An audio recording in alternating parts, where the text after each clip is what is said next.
Hello and welcome back to my channel. I'm Grace on Tour and I love to showcase the beautiful world that we live in, and I have a goal of visiting every country in the world. In this video I will be doing a East Africa review video. And before we head out there, remember to like and subscribe, and let's jump into the video. There are a few different definitions of what East Africa is. Of course, you would classify it as anything that is on the east coast of the African continent, but there are other specifications as well of kind of dividing these different countries. The one I'm gonna go with is the one which is classified by Wikipedia as the East African Community. The other are then classified as either islands of East Africa or Northern East Africa or Southern East Africa. So this is what's considered the East African Community, and within this we have Burundi, Kenya, Rwanda, South Sudan, Tanzania and Uganda. A disclaimer here already, I have not been to Burundi or South Sudan yet, so unfortunately I can't cover these two countries, but I will cover Kenya, Rwanda, Tanzania and Uganda. It can be good to know that there is something called a East Africa tourist visa, and this is one visa which covers Uganda, Kenya and Rwanda. It's only for tourism purposes, but it is a good way to save on cost, because most likely it will be cheaper to get one visa instead of 3 separate ones, as Uganda, Kenya and Rwanda all have visa charges. Also, I want to mention one thing, as most of these countries were former British colonies. Most of the people do speak very good English, so as an English speaker, it's very easy to get around and to speak with people. So that is also very good and nice. And actually, my trips to East Africa have been divided into two. One was done back in 2020 and one was done this year in 2024. And the first country that I want to dive into is Kenya. Kenya is the 7th most populous country in Africa with around 46 million inhabitants. The capital city is Nairobi, while the second largest city and oldest city is the major port city of Mombasa, which used to be the capital of the British East Africa Protectorate. The official languages are Swahili and English. The currency is called Kenyan shilling. Some places which are of interest to visit in Kenya are, of course, Nairobi. Nairobi is one also of the major airport hubs where many airlines do fly into, and it's a good place to start a trip as well. And Nairobi as a city has a lot to explore. So they have the Elephant Orphanage. We have now made it to the David Sheldrick Wildlife Trust, which has an elephant orphanage that is open 1 hour every day for the public. And we have just entered. It costs 500 Kenyan shillings or $7, and you have to have cash. 77, after the death of David Sheldrick, who was the naturalist and the senior founder warden of the... And then you can also visit the Giraffe Center. We have now made it to the Giraffe Center, which is open from 9 until 5 in the afternoon. The entrance fee is 1,500 Kenyan shilling for adults over 13. And in the entrance fee, you are given this little shell with food for the giraffes. Oh, wow.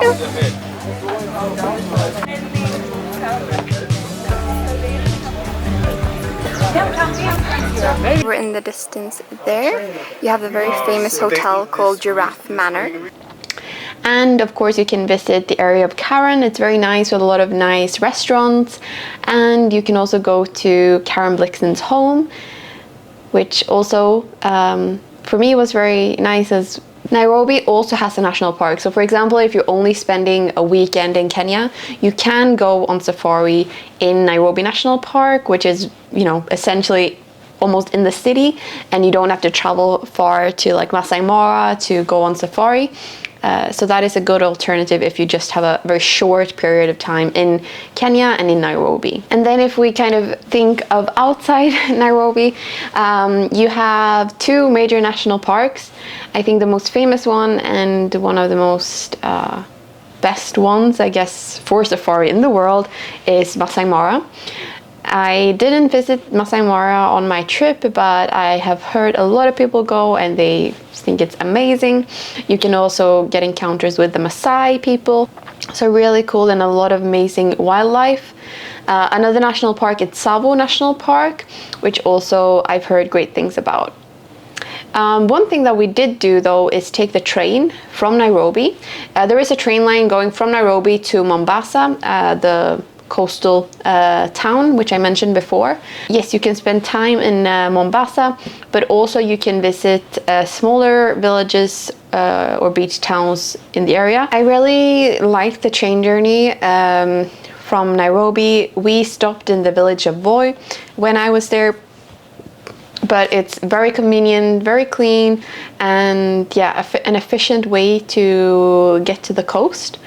And it's also quite cool because the train goes through Tsavo National Park, so if you're lucky, you can see a lot of wildlife from the train. And if you're an avid hiker, you can also hike Mount Kenya, which is the second highest peak in Africa after Mount Kilimanjaro. You can use Uber in Nairobi. It works well. So also a convenient way to get around, as the public transportation system in the city is not very good or effective.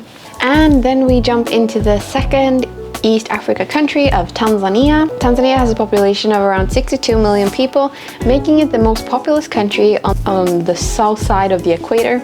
Same here, the official languages are Swahili and English, but there are over 100 other local languages which are used in different areas by different tribes and different villages. And this also means that there are over 100 ethnic groups as well. During colonial times, Tanzania was also known as Tanganyika. And points of interest.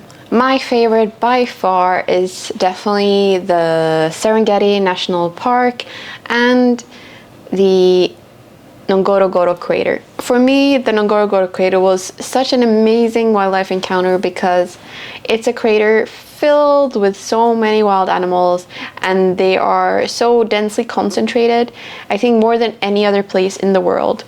And we saw so much wildlife, really, really amazing.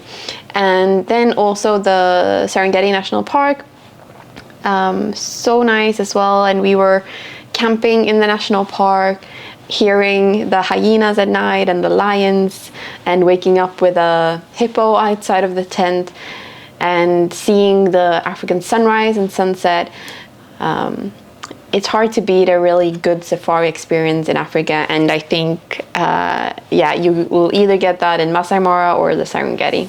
Then also we went to the Usambara Mountains, where we passed Mount Kilimanjaro, which is the highest peak in Africa and also belongs to Tanzania. If you're not up for doing a several-day hike up one of the highest peaks in the world, then it's definitely worth going to the Usambara Mountains. You can go hiking on a bit lower altitude, which we did, which was really nice, and you still get to see some amazing landscapes and local life. Then I think the third place, which is one of the most popular places to go to as a tourist in Tanzania, is of course Zanzibar, the beautiful Spice Island. And why it's called Spice Island is because they are a major producer of spices, and this includes clove, nutmeg, cinnamon, and black pepper. Zanzibar also has an airport, so you can fly directly to the island. However, there is a ferry going to and from Dar es Salaam, and we took the ferry, and it was very convenient and it worked very well.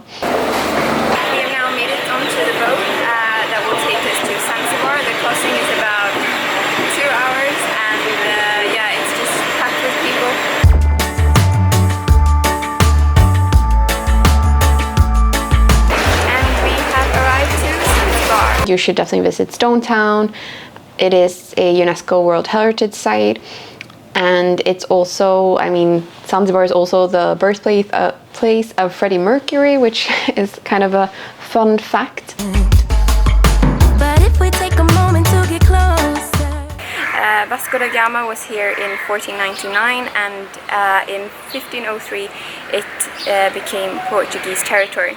And then in 1698 Sultan of Oman took over the island, and that's why you can see all of like Muslim influences, and also there's so many similarities with Gale in Sri Lanka, with the white buildings due to the Portuguese colonial times. And in 1890 the island became British, and in 1963 it gained independence. Fall too easily, but guess I like a quick fix.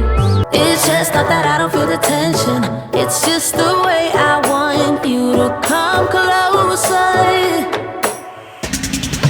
Go ahead, yeah, go ahead, go and break my little heart. And then we move over to country number 3 of Uganda.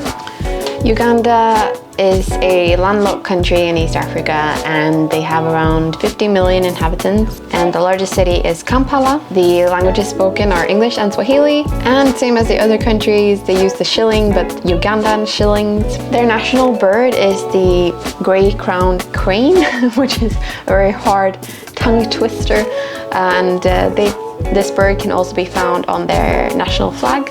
Uganda has a lot of coffee and tea plantations, so you can definitely get a good cup of coffee if that's something you enjoy. Some of the points of interest, which are definitely worth visiting, is the Queen Elizabeth National Park, and this is also a really nice place for safari. Queen Elizabeth National Park is a bit different than the other safaris I've been to, for example in Serengeti, or if we're talking about Masai Mara, because the wildlife is not that dense, so you don't see so much wildlife. But what I did find really amazing is the boat safari. In the boat safari, you see hundreds and hundreds of elephants and hippos up close, and yeah, it's a really unique experience and definitely worth visiting. Also, you can get a lot of close encounters with lions, which this national park also have a lot of. We stayed also in a really nice safari lodge where we overlooked the savannah. Second place is Lake Buyonyi, if you want to just relax by a lake, enjoy some calming boat ride.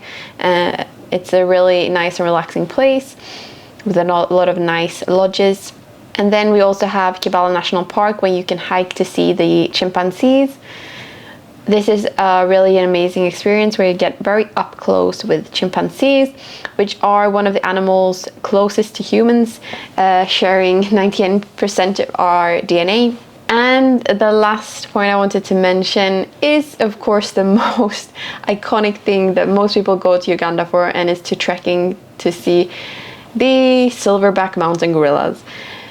And I still have a hard time believing that I've gotten to experience this. It's been one of the things on my bucket list, and it was truly an amazing experience.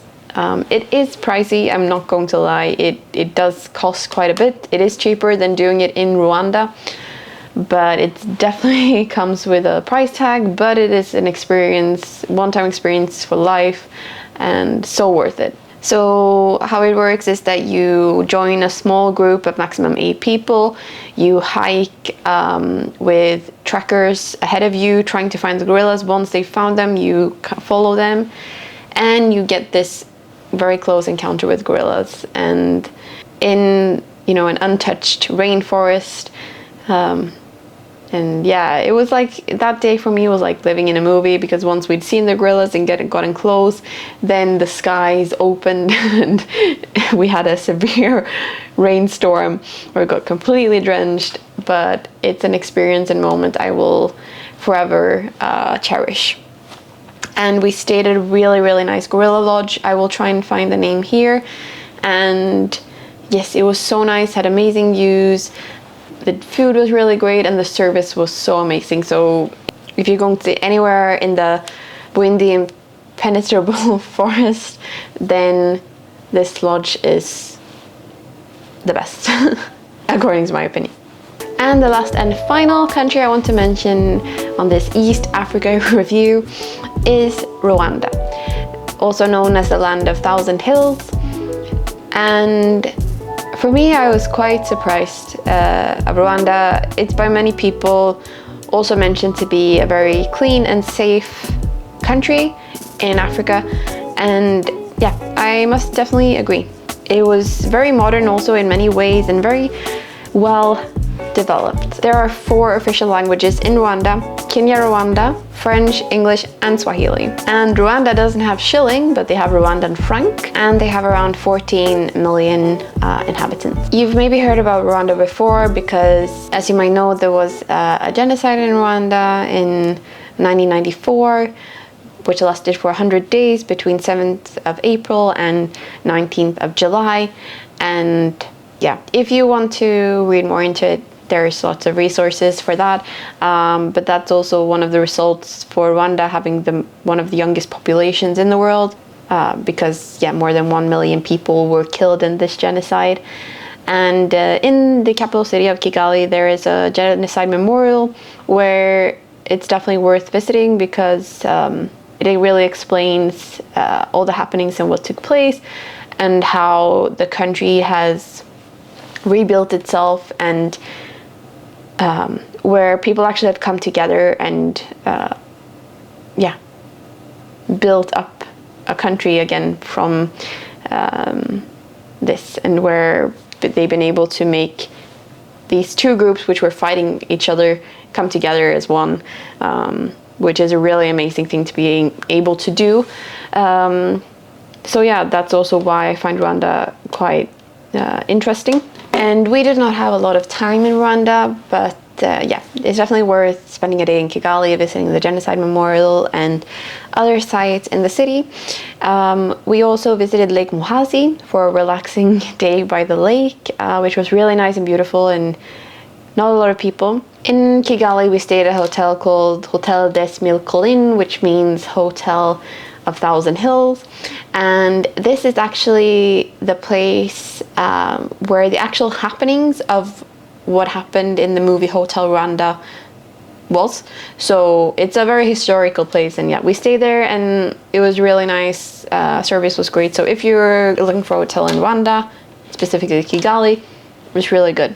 Some other day trips which are worth doing is Volcan Visco, Akagera National Park, Nyungwe Forest National Park. And we were not able to do any of this because of time limitations. But we did go to Volcanoes National Park, which is one of the places to see the gorillas as well, but we didn't see the gorillas because doing that costs $1,500 per person. But what we did do was we did trek to see the golden monkeys, which was a really amazing experience as well, which you can do in the same national park. Getting a really up-close encounter with golden monkeys, also a very rare form of monkey species. So this concludes my East Africa review video. Please leave any comments you have or questions in the comment section below. Thank you so much for watching. Remember to like and subscribe, and I will see you in the next one. Bye.